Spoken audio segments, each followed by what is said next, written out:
First, I'd like to say thanks to the Centennial Conference office for organizing today. It's a great day to have all the conference coaches here, members of the media. Thanks for coming out. I'd like to talk to you a little bit about Franklin and Marshall as we embark on our 125th season, which is obviously very monumental. We started our season last November. Obviously, our kids had to do a lot of work in the off season, to get to where we are for the upcoming season. I think we took great strides in becoming a more bonded team, which will help us down the road. I think our kids invested in each other. We talk a lot about accountability and integrity and doing things the right way here at Franklin and Marshall. And I think our kids are here for the right reasons, which is first academics, but secondly, football is very important to them. So we're really excited about this season moving forward. Talking about our team coming off of a 3-7 season, I think our expectations are extremely high. We had some injuries a year ago, which obviously hurt us. But I'm going to start talking about our team first, with our defense, which I think our team will be centered around.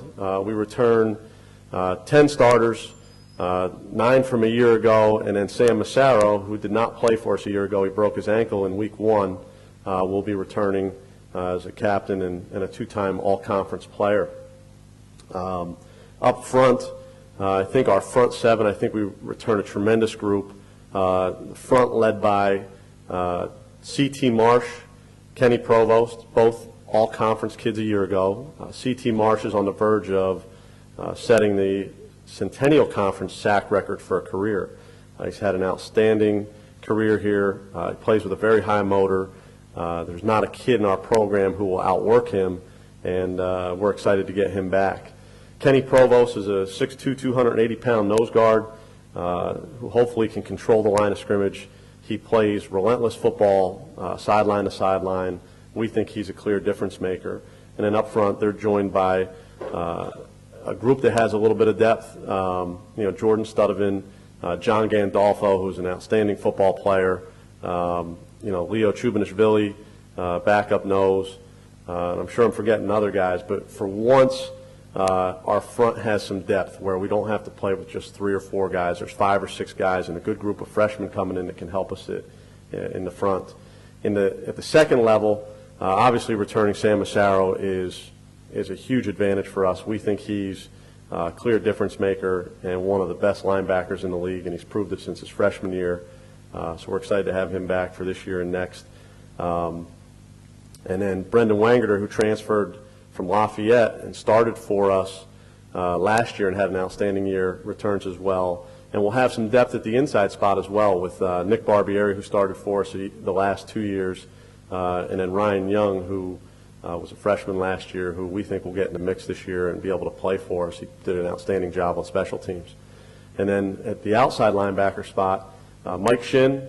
Mike had an outstanding year for us a year ago, and he returns. And then at the other side right now, the guys that will be competing for our other outside spot will be Troy Harrison. Troy's done an outstanding job, and then there's Frank Fanto and Alec Regalinski. So our front 7 will anchor our defense. When you talk about defense in this conference, we've tried to emulate the teams that have had such success. When you look at the teams that have had success in this conference, Johns Hopkins, Ursinus, Muhlenberg, it all started on the defensive side of the ball. And, when we started talking about building this program into a contender in terms of championships, we felt that was the side of the ball to start building our team around. On the back end, we return some outstanding guys in the secondary. Brian Velasco was a freshman last year who was forced into starting because of an injury to Kurt Rogers, and he had an outstanding year. We feel he's one of the best safeties in the league. Next to him is Chris DiStefano and Phil Barbieri at the safety spot. And then at corner, John Struss returns for his 3rd year starting. And then there's a couple guys that are battling right now for the other corner spot. Aaron Fant, Jordan Blair. We'll be bringing in a couple of freshmen who will also be able to compete.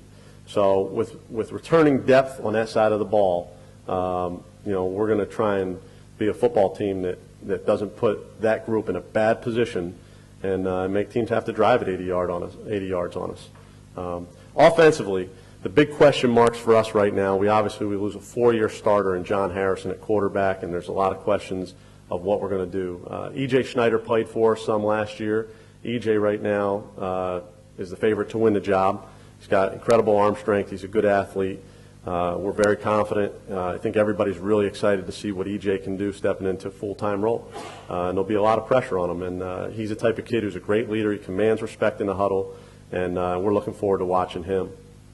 And then in the backfield, losing John Kashak was another question that always comes up, is how are you going to replace what he's done the last 4 years. And Lamont Jackson played for us last year as a freshman. He's an explosive kid, and he's a really good running back, can catch the ball out of the backfield as well. And then we have 3 or 4 other guys that will be competing for playing time with him who we feel are really good. They were freshmen a year ago, Scott LaValva, Dom Hezekiah. Frank Strumolo will be coming back to us after 2 years of injuries, who is a specimen. So, we're real excited to see what we can get out of our backfield. And then, obviously, our wide receiving core with Timmy Muller, Jordan Zachary, and Paul McGann back. And those guys were young last year, but I think that they're a formidable receiving core.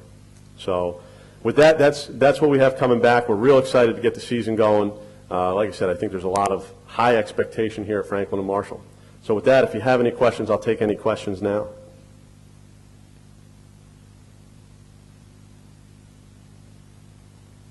Coach, you played in the Patriot League. You've coached in the Centennial now for a while.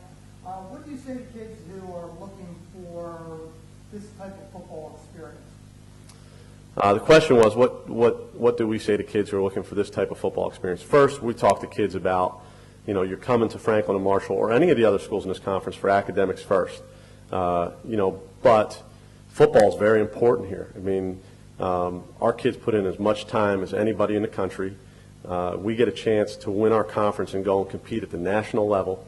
And when you look at the traditions and the history over this conference over such a long time, it makes schools in this conference very attractive to kids who want to be not only doctors and lawyers but football players, and then and then we try and teach them the leadership things to be great husbands and fathers down the road. So when I look around our conference at the coaches, they're all great men, who are here for the kids.